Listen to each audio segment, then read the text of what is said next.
All right. Welcome back, specifically competitive Pokemon players, but really all honored guests, to the second half of our live show, taping here at the beautiful Tamkin Theater at UCLA. I'm with Danny Wen, a third-year UCLA student. He is majoring in neuroscience, and his major choice is actually a part of his story. So we'll get right to the conversation to hear about how Danny ended up in neuroscience. Thank you for being here and for sharing your story. So glad to be here. Thanks so much. Yeah. So, like Jenny, you are a transfer student to UCLA, and I have heard through the grapevine that you came in as a psych major, but now are in neuroscience. How did you slide from psych to neuroscience? Great question. Is this working? Yeah, okay. You're good. You're good, man. So I was an ABA therapist, which to many of you guys is a traumatic thing to say. An activating statement, perhaps. Oh my gosh, tough crowd. So I kind of had these experiences with psychology, and I felt this antagonizing sense that in psychology, at least in the practical clinical setting, we tend to over-categorize people's emotions and individual experiences, and that kind of like reduces them, and then also they're subjugated to miscategorization. And I didn't really appreciate this top-down kind of thinking of people or view of people, because I think people are so much more complex than that, especially within the mental health field or world. Yeah. A trauma-informed perspective tells us that likely those things did not occur in a vacuum. Yeah. Okay. So you switched to neuroscience. Has that felt less reductive for you? Yeah, I appreciate seeing things, parsing things from the individual biological perspective, because it's hard. You can't really discriminate a neuron, and you can't really misunderstand a neuron as you would in an ABA setting.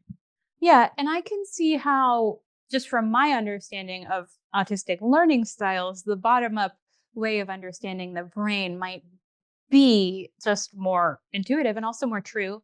So rewinding a bit, did you always aspire to UCLA, or how did you choose this school? Well, I'm from the Bay, and the two schools that took me were Berkeley and UCLA, obviously. I wanted Nothing to sneeze at there. Good going. I did not like the Bay Area, so I wanted to go as far away as I could from the Bay Area. Okay, valid. And well, there's only one other option, so that's why I'm here. Did you?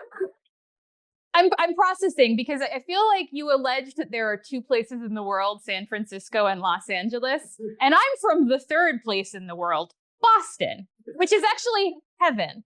Anyway, so you chose UCLA because it wasn't in the Bay Area. And did you begin your college career here? No, I began in the Bay Area. I was a community college student, just like Lauren. Sorry, just like Jennifer. Yeah. And kind of was there for 3.5 years. Got it. And how was community college? The first 2 years were fine, because it was the pandemic. Okay. I didn't have to interact with anyone.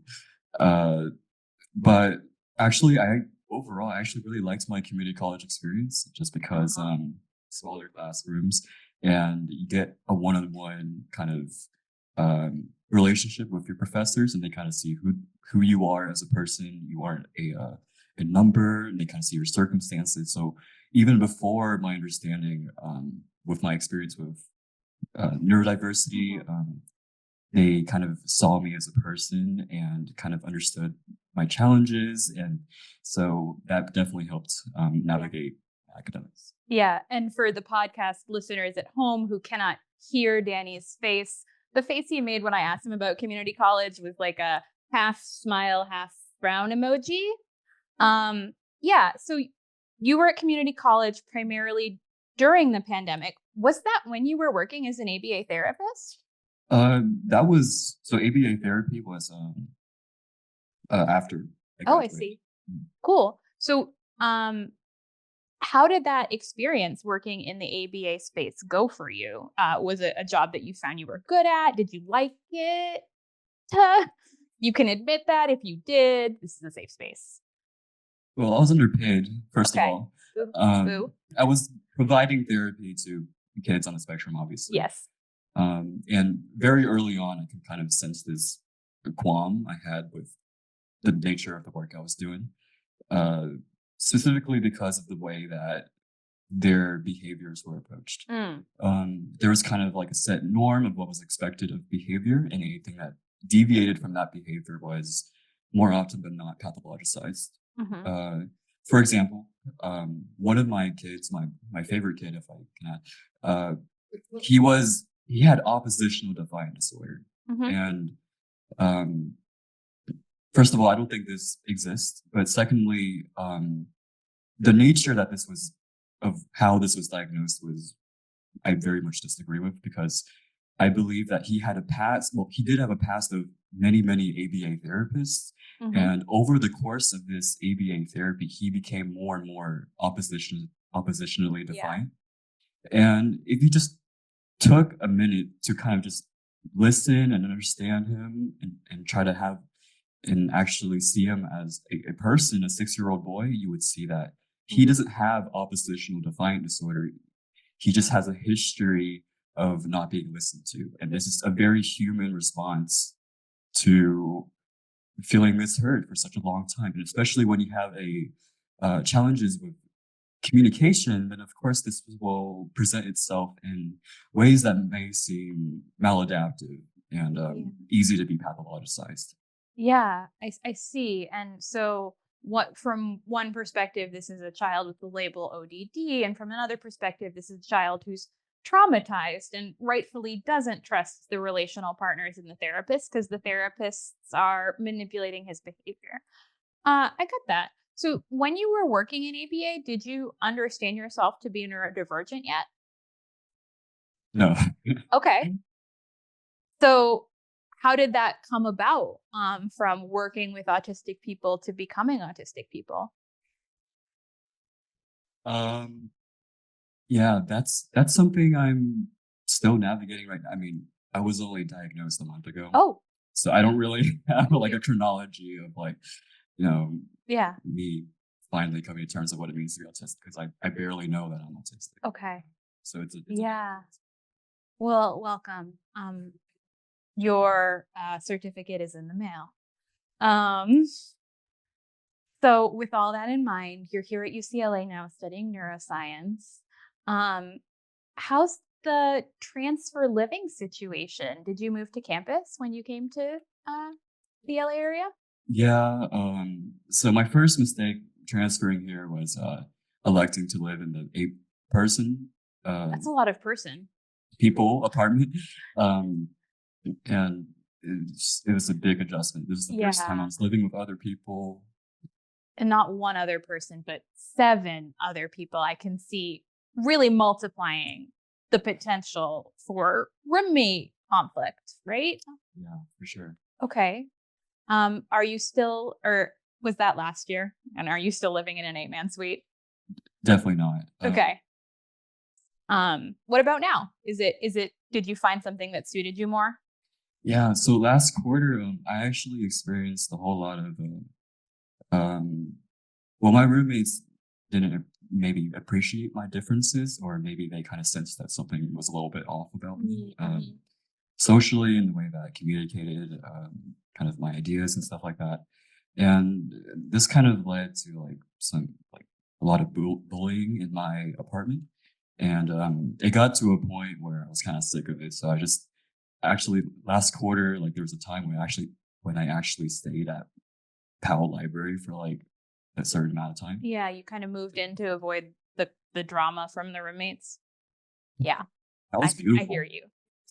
Yeah. I'm making it sound horrible, but it wasn't that. It was no. I mean, not bad. I would not judge.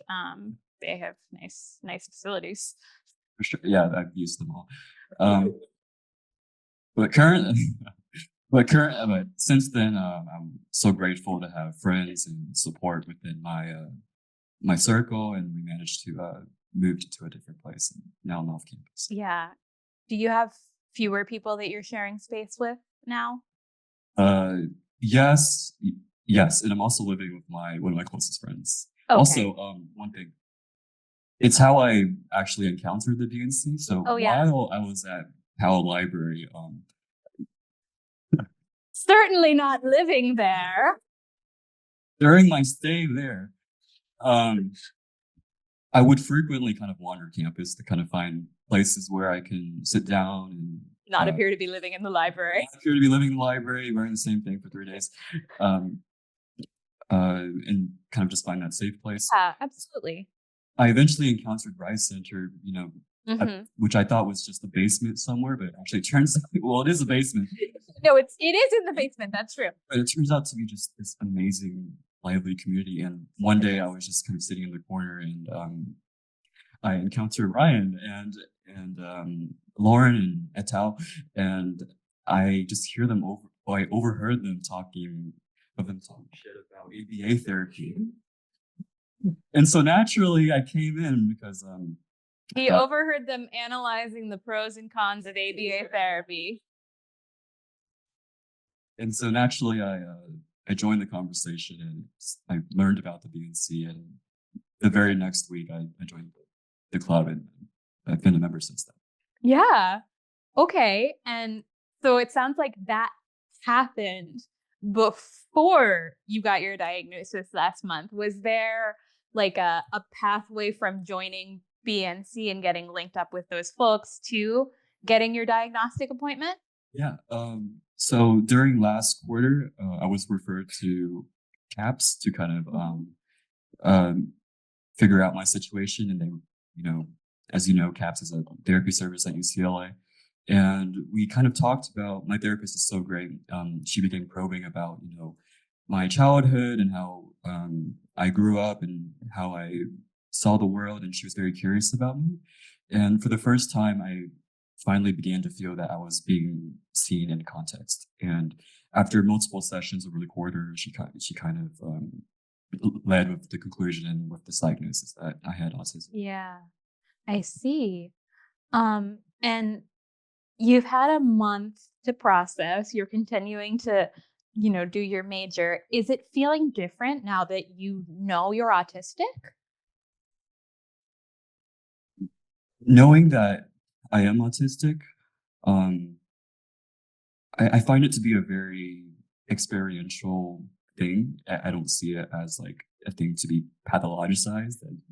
Mhm. Um, and when you begin to see things outside the scope of being, this clinical thing, you stop seeing yourself as a set of symptoms and you begin to see yourself as more so um, a set of experiences and things that uh, are not okay with you and are okay with you. And this presented itself as me learning about overstimulation, which I previously had framed as a symptom of some illness that I must have had. But now I just actually see it as my body telling me that, I like certain things and I'm okay with being in certain situations, and I don't like being in certain situations. Yeah. Okay. And so you're able to take steps now to combat the overstimulation and to manage the situations that are better and maybe to some degree avoid the situations that are hardest. Okay. Um, so that's all fascinating. And you were able to get your diagnosis at CAPS. Yes. Officially, I would have to go off campus, but the therapist at CAPS provisionally diagnosed me with autism. See, it's great to know that there are multiple routes to getting that information about yourself because increasing access is critical. And it sounds like you've been able to take some good steps in terms of your experiential identifications since then. Um, so, what did the diagnosis come as a surprise to you, having worked with autistic kids? No, and that's because my therapist kind of, what's the word for it? Provided like she began to drop hints that she suspected I was neurodivergent. I see. I guess it became obvious when she started referring me to autistic social brain just before she diagnosed. Yeah. So when she formally diagnosed me, it was not a surprise. Okay. That makes a lot of sense. Thanks, Danny. Um, we're going to, I think, transition to a Q&A period of the podcast now. So I want to invite our other guests back up onto the stage. And I also, no pressure, sit tight, Danny. No pressure, but we do have several of the stars of the film in the audience. I know Guillermo wants to join us on stage, but Desmond and Aniela, if you want to come, you're welcome. If you are not feeling like you want to be put on the spot, that's totally fine. But for those of you that are on the Q&A panel, please take this opportunity to join us on stage. Okay. Hi everyone. My name is Neale Lopez, and I wanted to say thank you all for presenting today. I think one of the questions I want to ask each of all of you is that how did community look like to in all of you individually, and how can you say it in a few words so I don't have to complicate things? It was an anime club for me, so pretty much. But it came to a place where I went to it and I first thought, oh dear Lord, I am about to flounder this. I am about to just alienate every single person here. And literally someone said, dude, you had a better redemption arc than Prince Zuko. I just started riding bikes with a bunch of old guys in my town and became my friends. Yep. For me, I think for me, for me, I think I did a lot of theater, so there was a lot of different types of clubs, and that really helps because you did a lot of things with the same people. And I feel like there's a community with the Autism Goes to College thing as well, and some of the events that get held here, and there's a bit of a community with that as well, which is really nice. Who are you again? They were in the film together, for those of you that haven't seen it.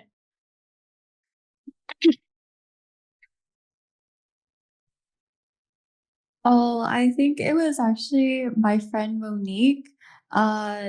She's also autistic, and like she was saying that she was autistic and like that she has like certain traits, and I was like, wait, me too. And I was like, wait, and I was like, oh, actually we understand each other very well. I've been part of several communities, I'd say, in my life growing up. I think a notable one was my basketball teams, because I played competitive basketball from when I was 8 until high school. However, I genuinely feel like BNC is the first time I've had a community where I felt completely comfortable and completely myself. And I feel like not only was that great on its own, but it's kind of given me the skills to learn how to be myself in other communities too. Yeah, I think I'm a bit older than most of the people on stage here. And I will say that I did not feel a sense of neurodivergent community when I was an undergraduate or in high school. I graduated college in 2012, for reference. I started to really, I had team sports and it was a great stopgap. A lot of the friends that are still in my life are from either competitive skiing or fencing or sailing. Individual sports that still have a team environment tend to really work well for us, anecdotally. That said, I felt autistic community when I became a teacher and I started having to work intensively with younger students who had IEPs. And I just was weirdly good at it. I had a strange knack that nobody could understand to understanding these kids. And eventually somebody was like, do you think you understand them because you are them? And I was like, no. But obviously I eventually came around, got reassessed, found out that I had been diagnosed in childhood and they didn't tell me.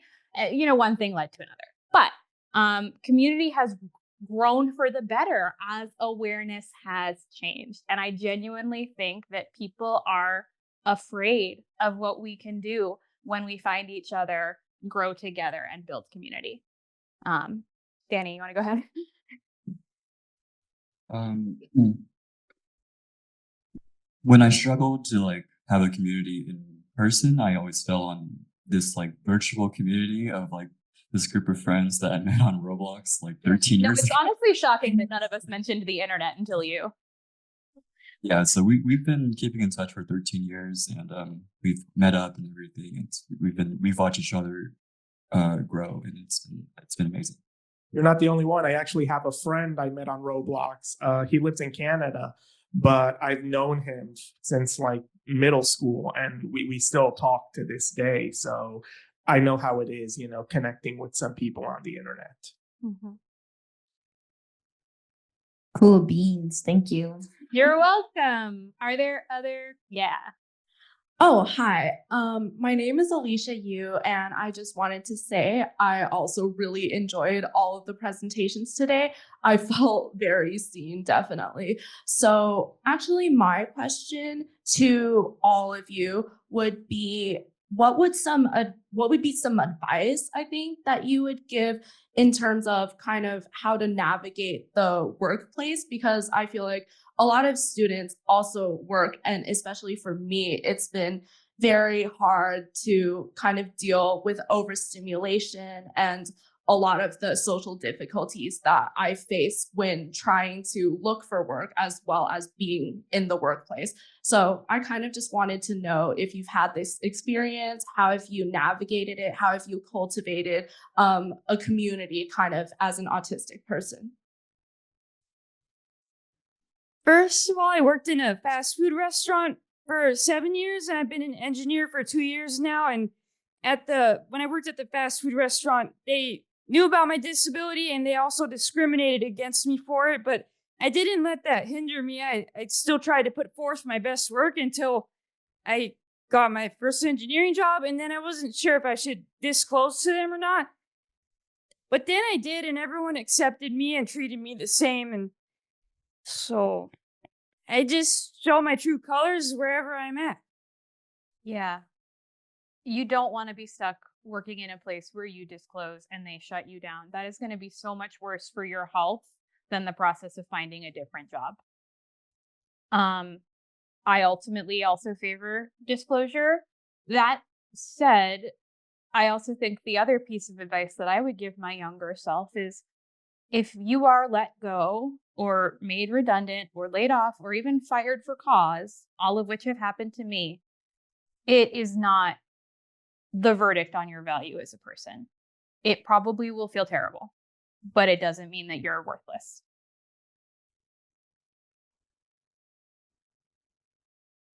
I would say, working a few office jobs now, communication, because sometimes being on the spectrum, in the back of your head, you're wondering if you did something right or you did something wrong. And I feel like for me, communication has been key to the right people to make sure at the end of the day, a job is getting a task done, getting work done. And it shouldn't matter if you're autistic or not, if you're able to get that done. And for me, it's been, while it's a little difficult and it's taken time to work up to it, I think having good communication with the people above me who I report to, that has been key to make sure I'm valued and that my work is that I'm doing good work, that basically is getting the job done. So that's been the key for me. And there's been instances when I worked at the fast food restaurant where customers would get mad at me, and then the boss would come over to me and say, "Hey, your disability is the reason why that customer is mad at you." And then when it happens to my neurotypical coworkers, they didn't bat an eye. And so I felt I didn't deserve to work for a company that discriminated against me. If that ever happens to you, leave. You find someone who accepts you and employs you. I have to agree with her. I have been fortunate enough to not have any experiences like that, but I am well aware of people who have. And as a person who has always felt, in a sense, that you have eyes on you 24/7, not even helping that, everyone carries a recording device in their pocket, just that paranoia on top of you. And, just the last thing you want is a debate on Twitter on whether your crash out was valid or not. Stop filming kids melting down.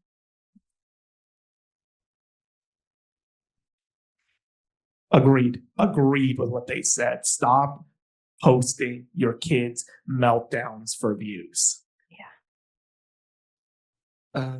I also want to note that it's becoming easier now more than ever to not only find neuro-affirming workplace environments, but to also work directly with or for neurodivergent people or causes. Like a couple summers ago, I was a staffer at a Stanford Neurodiversity camp in, Berkeley, no, Stanford. And like, I was surrounded by neurodivergent folks at work, and it was like a very affirming experience. I didn't really feel like I was disclosing. I was just being like, "Hey, I'm autistic," and they're like, "Yeah, no, we are too." So like the standard workplace trajectory doesn't have to be the one that you go on either. Like there's so many, like even like being a neurodivergent college student, an autistic college student, and succeeding, like you already have information of value that parents can and will pay you for. So if like obviously like maybe your ideal job is in the neurotypical world, then you have to do the work to be like, okay, should I disclose? When should I disclose? Is my work able to generate enough value that people overlook my disability? But if not, like there is a space in the neurodivergent world for you, and that space is getting bigger every day. Agreed. Well, I'd like to, I definitely agree as like, I personally, if a job would like, I guess, discriminate or fire against me, that's not the kind of work environment that I would like to be in. But at the same time, like I understand like Ryan's is like, if you want to work in the neurotypical world, sometimes it can be a personal decision about whether to disclose or not disclose. And it's just like, it's sad that sometimes it's like that. But I think that like if I'm able to, I prefer to work in an environment that would accept me. And I've been very fortunate that like I have like so I work part-time at school, and my coworkers and my employer are really understanding. It was something I did not disclose at the beginning, but then when I disclosed it, they're like, oh, nothing like there was not a big deal or anything like that. They're like, oh, okay. And I was kind of like surprised. I was like, oh, okay. And so I'm really glad that like people are becoming more accepting nowadays. And yeah, I hope I believe it'll keep becoming more accepting in the future too. Yeah.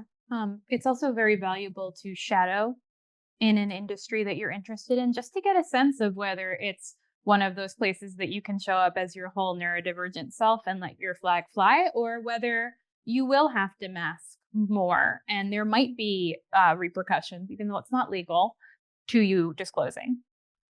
Any last questions from the audience? Oh no, at least not from me. Okay. I just wanted there might be one behind you. Oh, okay. I just wanted to say thank you first of all, but let me just pass this on. And then this will be our final question, I think. Hello. Hello. First, thank you all again for your candor and your vulnerability.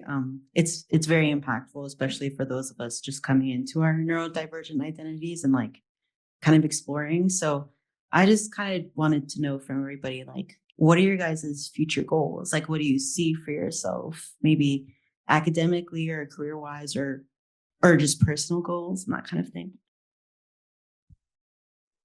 So right now, although I'm a full-time engineer, I'm pursuing a master's degree, and I'm not the best student academically, but I'm still trying it because I want to further my education because I'm passionate about what I'm learning about.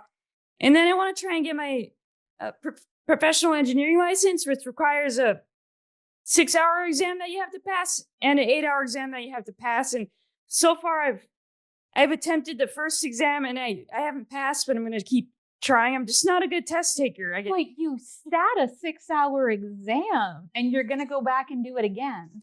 And that's worth celebrating. Well, yeah, I'm going to try it. That's incredible. Okay, sorry. Carry on. Other goals from other panelists? Maybe Guillermo or... That's great. I want to be a Power Ranger when I grow up. Well, let us know how it turns out. No, but really, my main goal is, well, I don't really have one. I feel like as a person with neurodiversity, and especially with how the world has been changing recently, I don't know how to really root myself and connect to something. I've always felt like a jack of trades, master of none. And that's been something I feel like I've struggled with all my life. A lot of people really know me as, oh, you're so smart, you're so good. But it's like, I feel like I just have surface level knowledge of this thing.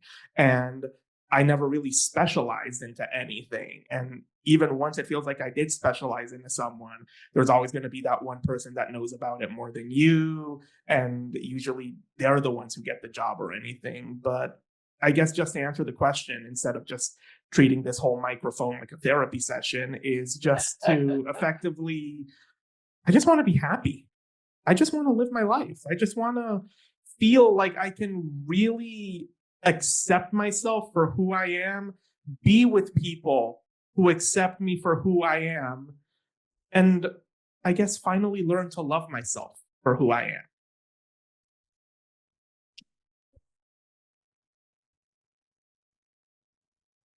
That's a hard one to follow up on. Especially if who he is a Power Ranger. No, that's so Wow. cool. I have stuff career-wise and school-wise I'm working on, but I feel like I'm always continuing to learn more about myself and how I interact with the neurotypical world as neurodivergent, I think. And it's something that I know is ongoing, and especially with this the environment today. Something I think I'm just continuing to be more aware of, and how I can continue to be an advocate in that. And I feel like that's kind of it, but also yeah. I think for me, I think especially over the last few years with BNC, I've really not only kind of fallen in love with neurodiversity advocacy, but just the whole neurodiversity space. And I've kind of decided I don't really want to go back to the neurotypical world, at least in a corporate sense. Like I have neurotypical friends, but no, I mean, they're okay. they're great. So something that's coming up I'm really excited about. I'm launching a podcast. It's called Autism. The name came first, and I was really excited about the name. And I've been in the planning stages of that. I was having conversations with autistic people in my life, and I found I was really enjoying them, and I felt I was pretty good at it. And I was like, and I noticed there was kind of an absence of like voices talking about autism, not just like in a kind of professional capacity, but also in a playful way. So, and I just kind of wanted to throw my hat in the ring. So I'm working on that. Stay tuned for that. And then I want to do more neurodiversity advocacy work in higher education. I want to consult with parents and families with autistic and neurodivergent college students, and kind of help give them the kind of roadmap that I painstakingly developed over the last 3 years. And I'm really excited to get my hands dirtier in the space. I think the challenge of moving on forward is kind of reframing the categorizations that others have inflicted on your individual experiences. For example, your stimming being mislabeled as inappropriate, or your challenges with social behavior as awkward. And I think the challenges with the experiences with autism are kind of this reframe of categories that don't define you, and to find your own meaning within this system of neurodivergence. Go ahead, Jenny, and then I'll. I think I have a couple of different goals. And so I currently work as like a peer academic advisor in my department, where I get to help students in navigating school policies and also major requirements, and also work with students that may have extenuating circumstances and help refer them to resources. I think through that job, I've actually realized that I really like helping people. I love volunteering, even outside of school. I love helping people navigate, and also it helps that like you know me as like being neurodivergent and also disabled is that I also meet other students that are also navigating their own paths that are neurodivergent and disabled, and like it's sort of like that kind of like I don't know like I had a student in which like they had told me that they were thinking about whether they're autistic, and I was like, oh, like you know I was on the same journey as you were, and I got like excited, and like you know when they open up a little bit about like their experiences, I can like relate to them, and I can talk about like various things like mental health resources because I've utilized like all of them, and so I love being able to connect to people, and because I have this personal experience of navigating the system on my own, I can help and aid a little bit in their own journey too. And so I think I still love linguistics. I love my major. I'm still thinking about maybe doing that PhD in the future, but I think I might do clinical social work, where I can help other people that are also in the system. As someone who's navigated the system myself and has not really had the best experiences, so I think maybe with that understanding, I could help others. And then, I mean, kind of like what Danny said, and as what you said, in which, like, personally, I also am looking forward to just being happy. I feel like I kind of started like life again in the last few months, and also the last few years where I kind of rediscovered myself and kind of I'm trying to understand myself as like a neurodivergent person navigating this world and opening up. And as someone who's like masked like their entire life, it's really nice and so comforting, and it feels amazing when I can just kind of like, all right, I'm just gonna like just not do that, and I don't have to put in all the energy. They're like, oh yes, the facial expressions, I have to do my intonation all right, and I have to like make eye contact. You know what? Like forget that. I don't have to right now, and it feels so real, such a relief. And I'm learning how to do that as well. So it's like part of my goals. So my immediate goal is to finish my PhD. But then speaking philosophically, I would love to be a tenured professor, but I think it's more important. And many of you guys are getting at the fact that it can be very healing once you step into your identity as a neurodivergent emerging adult, or in my case, a neurodivergent 30-something, to be the person that you needed when you were younger. And I hardly think that that's unique to being autistic, but I'm very aware that younger autistic trans people are at an incredible degree of risk right now. I'm very aware that autistic young people, particularly autistic young men of color, are at risk of police violence. And I'm aware that autistic women, as a survivor myself, are at very high risk for abusive and intimate partner violence. And so I would like to make a meaningful difference in the autistic research space on those issues that feel emergent and life-threatening to me based on my experience, but that maybe because they're taboo, or perhaps because the people doing the research are not autistic and don't have the experience of being confronted with those, are not prioritized. So that's what I would like to do. I guess I've given up on being happy, Guillermo. All I right. feel you deeply. Thank you. But one thing's for sure, we ain't going anywhere. No.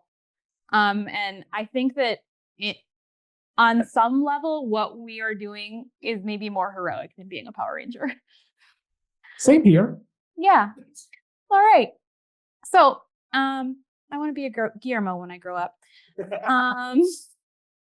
That's it for our show tonight. Thank you so much to everybody who joined us here at UCLA and the Timken Theater. And thank you to those of you who are joining us online. And to those of you who will be listening later, thank you for listening to our podcast. Please give us a review. I would like to give a very special thank you to Ryan of the Bruin Neurodiversity Collective, to Nadine Quinones of the RISE Center, which has been talked about with such love by the students here. UCLA RISE is doing great work. To Yasmin Valorian of the Tarjan Center, and she is a fabulous advocate and a co-sponsor of this talk tonight. And Spencer Scruggs of the UCLA Center for Accessible Education, and all of the team members here at UCLA who helped make this happen, including our team of ASL interpreters. Thank you for your hard work tonight. The executive producer of Autism Goes to College is our own Dr. Jan Blatcher. The director of this project and tonight's show is Mr. Eric Lindthorst. Jesus Alvarado is our producer. And Jody Becker is the senior producer and editor of Autism Goes to College. I'm Katharine O'Brien, your host. Thanks for tuning in, and we hope you'll be back next time for a fresh episode of Autism Goes to College, wherever you listen. For more information on the podcast, the film, and our resource sections, you can find that all on autismgoestocollege.org. And good night.